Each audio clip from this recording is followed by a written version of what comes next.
The question is, if you get a cloth dripping wet without gravity and you wring it out, what's going to happen? What will happen to a wrung out cloth? So, and I had to use equipment that was here on board the space station. We may have the coolest washcloths ever here on the space station. I'm going to show you. Here's one of our washcloths. And it's compacted. It's put down into this little tiny hockey puck so that it saves space. But when you open up a hockey puck and you pull out your washcloth, this is the one I'm going to use for the experiment today. And so when you open up your hockey puck and turn it into a washcloth, it was compressed in a great big vise somewhere. Okay, so here's my washcloth, like a magic trick. And now I'm going to get this soaking wet, and then we're going to see what will happen when we wring it out.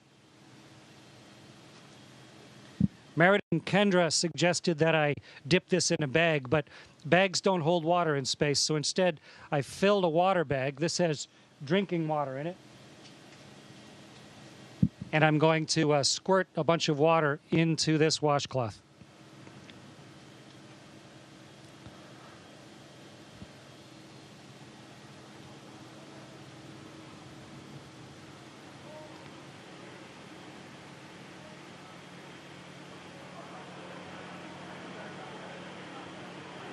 Okay, so here's a soaking wet washcloth. Get the microphone so you can hear me while I'm talking. And now let's start wringing it out. It's really wet.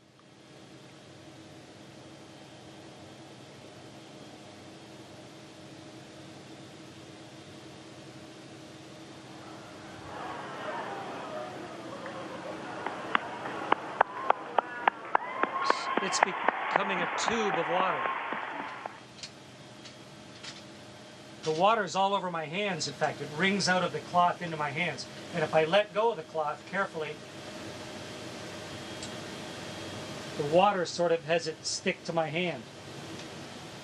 Okay, so the experiment worked beautifully. And the answer to the question is, the water squeezes out of the cloth, and then because of the surface tension of the water, it actually runs along the surface of the cloth and then up into my hand, almost like you had Jell-O on your hands or gel on your hand, and it'll just stay there.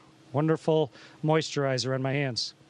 And the cloth doesn't really unravel itself. It just stays there floating like a dog's chew toy, soaking wet. Great experiment, worked perfectly. Meredith and Kendra, congratulations. Great idea.